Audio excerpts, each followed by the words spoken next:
Gas की गोली आपने सुना होगा। सब खाली पेट का एक कैप्सूल लेते हैं जिसे वो गैस की गोली बोलते हैं। और अधिकतर जिन लोगों को एसिडिटी, चेस्ट चेस्ट बर्न या हेड बर्न की समस्या होती है, उन्हें एसिडिक डाइजेशन होता है, बार बार उन्हें खट्टी डकारें आती है, मिचली आती है, जलन होती है, और लोकल लैंग्वेज में बोले तो उनको गैस बनती है, या फिर उस एसिडिटी की वजह से उन्हें सर दर्द होने लग जाता है, तो उसके लिए वो एक गोली लेते हैं जिसे अधिकतर लोग, जिसमें जो सामान्य से गोली है वो है पेंटोप्राजोल, पेंटोप DSR या पेंटोप्राजोल प्लेन जो भी आती है।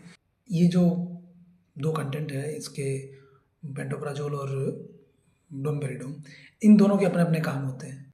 पेंटोप्राजोल क्या करता है कि एसिड सिक्रेशन, अगर आप फाइनल शॉर्ट में समझे तो एसिड की सिक्रेशन को कम कर देता है। और डोमपेरिडोम क्या करता है कि स्टमक या अपर GI जो ट्रैक्ट है उसकी मूवमेंट को बढ़ाता है। मीन्स कि अगर आपका जो खाना है वो पचा हुआ नहीं है और वो स्टमक में पड़ा रहेगा, तो बार बार वो एसिड को रिफ्लेक्स करेगा वहाँ पड़ा पड़ा, तो उसे जल्दी से वहाँ से निकालना होता है। उसके निकालने के लिए डोमपेरिडोम काम करता है, वो उसके मूवमेंट को बढ़ा देता है और उसको स्टमक से पास आउट करा देता है, जिसकी वजह से वापस एसिड का रिगर्जिटेशन नहीं होगा।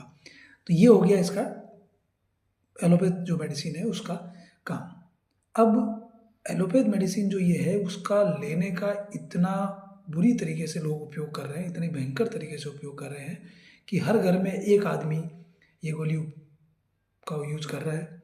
और 90% लोग बिना किसी डॉक्टर की, बिना किसी एक्सपर्ट की देख रेख में कर रहे हैं। गांव के कुछ झोला छाप भी इसके अंदर लगे पड़े हैं, कुछ भी नहीं हो तो खाओ, ये खाना है और खाते रहो। अब डॉक्टर खुद मजबूर, दो पूरे 100 में से 5 लोगों को एलोपैथिक डॉक्टर केवल प्रिस्क्राइब करते हैं कि जो 100 लोग जो एक टेबलेट खा रहे हैं उसमें से एलोपैथिक डॉक्टर ने तो ओनली 5 लोगों को प्रिस्क्राइब किया है, और उनको भी लिमिट तक देने के लिए कि इतने तक खानी है, या आपको ये ट्रीटमेंट लेने के बाद आपको वापस से विजिट करना है, ताकि आगे से वो एडवाइस करे कि खाना है या नहीं खाना है।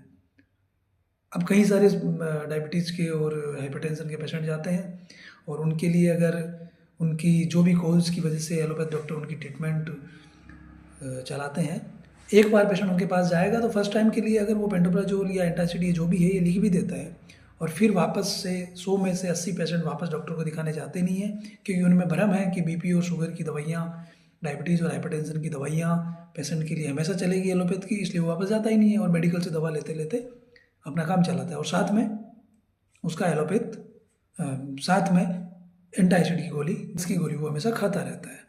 अब वो गैस की गोली इतने साइड इफेक्ट कर रही है जिसकी कोई हद नहीं है। और जो आजकल आज पेपर में पढ़ते हो उसमें उन डॉक्टर्स की बहुत कम भागीदारी है। हाँ, शायद उसकी वो भागीदारी वो है कि उन्होंने जब कहा कि डायबिटीज़ और हाइपरटेंशन की दवा आपको हमेशा चलेगी, बस उसके साथ पेशेंट आपके पास आना नहीं चाहता वापस से, हमेशा बस वही गोली खाता रहता है, साथ में पेंटाप्राजोल आपने जो उसको दी थी वो भी खाता रहता है, आपको मौका ही नहीं देता बंद करने का। हाँ, अब दूसरा क्या है कि लोग इंडाइजेशन होगा तो भी पेंटाप्राजोल ले रहे हैं, और एसिडिटी होगी तो भी पेंटाप्राजोल ले रहे हैं। इंडाइजेशन में मतलब पित्त, आयुर्वेद के बेस पे पित्त का कम होना, अग्निमांद्य होना, तो पित्त कम है, पित्त कम है। पित्त मीन्स अगर आप एलोपैथ से रिलेट करना चाहे, मॉडर्न साइंस से रिलेट करना चाहे, तो उसमें जो भी आप पाचन के लिए एसिड वगैरह होता है वो सारे पित्त से कोरिलेट कर सकते हैं मोटा मोटा। तो ये भ्रम जो ये गलती कर रहे हैं कि उन्हें एक बार लेने से आराम मिल जाता है, लेकिन वो एक्चुअल में अगर 99% पेशेंट इंडाइजेशन के होते हैं, और वो एसिडिटी का जो आपने एसिड जो ज़्यादा बनाना था उसको कम कर दिया, एक बार का आराम मिल जाता है, लेकिन वो धीरे धीरे आपकी कंडीशन ख़राब करता रहता है। अब आयुर्वेद पे आते हैं। आयुर्वेद के अंदर 2 डायग्नोसिस है, अम्लपित्त और अजीर्ण। अजीर्ण आई थिंक अजीर्ण जैसा मोटा मोटा हर डिजीज का कारण होता है, और पेशेंट को थोड़ा सा चेस्ट में जलन होता है, छाती में जलन होती है, उससे वापस से उसके चेस्ट में दहा रहेगी, तो उसे खट्टी डकारें आएगी, तो वो क्या करेगा, एसिडिटी की दवा लेगा। जैसे एलोपैथ में एसिडिटी की दवा के लिए, जैसे एलोपैथ में चेस्ट बर्न हो रही है, छाती में जलन हो रही है, खट्टी डकारें आ रही है, उसका रीज़न कुछ भी हो, दवा दी जा रही है एसिडिटी की, तो जलन उसको कम कर दो, एसिड को और कम कर दो, क्या पता वो पहले से कम हो, खाना पहले से पचा नहीं हो इस वजह से आ रही हो। और नॉर्मल बॉडी का ये है कि जब तक खाना पचेगा नहीं वो आगे पास नहीं होगा, स्टमक उसे पास होने नहीं देगा। और होता भी है तो फिर वो अपच होती है, और उससे जो बनता है आम, आपको लगता है कि आपने ट्रीटमेंट लेके अपने भोजन को आगे प्रोसेस करवा दिया, लेकिन वो हाथों में जाके वो सड़ा गला भोजन है आपका, जिसे आयुर्वेद की भाषा में आम कहते हैं, और वो हर रोग का कारण होगा। अगर वह आपकी रस धातु को बनाएगा तो आपको रस धातु से संबंधित डिजीज रोग करेगा। हार्ट अटैक रस धातु का दृष्टि का सबसे बड़ा रोग है। त्वचा रोग करेगा, उसमें कई सारे रोग आ जाते हैं आपके, पांडु, कामला मीन्स एनीमिया, जॉइंटिस, कई सारे रोग, मांस विकार होंगे, अस्थि विकार होंगे, सारे विकार इसमें से जिस भी स्रोतश में वो इन्वॉल्व होगा आम, वो रोग करेगा। तो मेरी सामान्य से इस वीडियो से आपको एक ही जानकारी देना चाहता हूँ कि प्लीज़ आयुर्वेद के डॉक्टर्स भी, सबको पता है लेकिन फिर भी अगर कोई इस चीज़ के लिए भ्रम में है, और स्पेशली स्वयं के डॉक्टर, स्वयं बनने वाले जो लोग हैं या यूट्यूब से अपने डॉक्टर अपना इलाज करने वाले लोग हैं, उनको ये चाहिए कि वो क्या करें, अम्लपित्त और अजीर्ण, आयुर्वेद का जो अम्लपित्त है और अजीर्ण है उसमें अंतर समझें।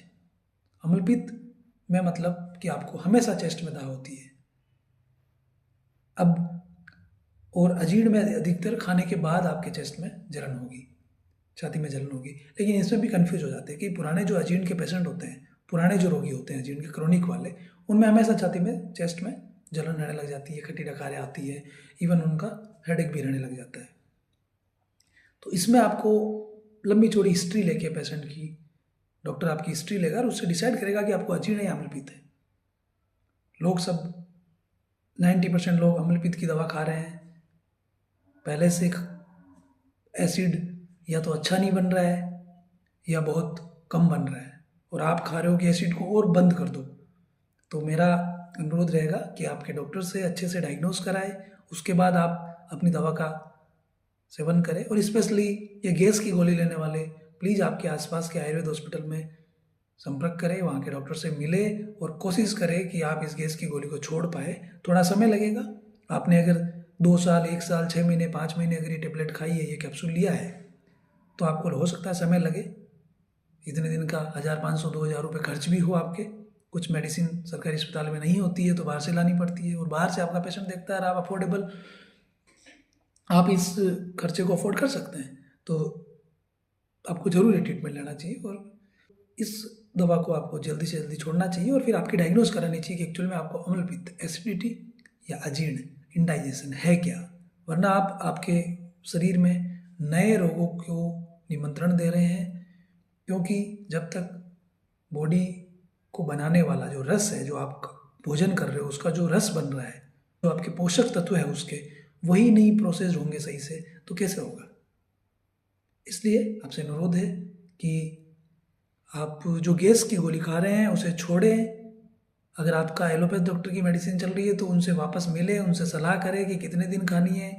हो सकता है वो आपको छुड़वाना चाहते हो और आप उससे मिले ही नहीं हो।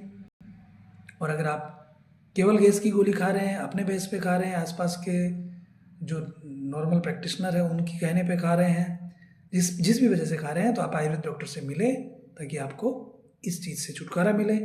और आयुर्वेद डॉक्टर भी सीधे पेशेंट को अम्लपित्त की दवा नहीं दे, अभिपतिकर और जो भी कैल्शियम के बेस पे आप देते हो, पित्त सामक जो चीज़ें देते हो, परवाल पंचामृत या परवाल पिष्टी वगैरह जो भी आप देते हो, एकदम वो नहीं दे।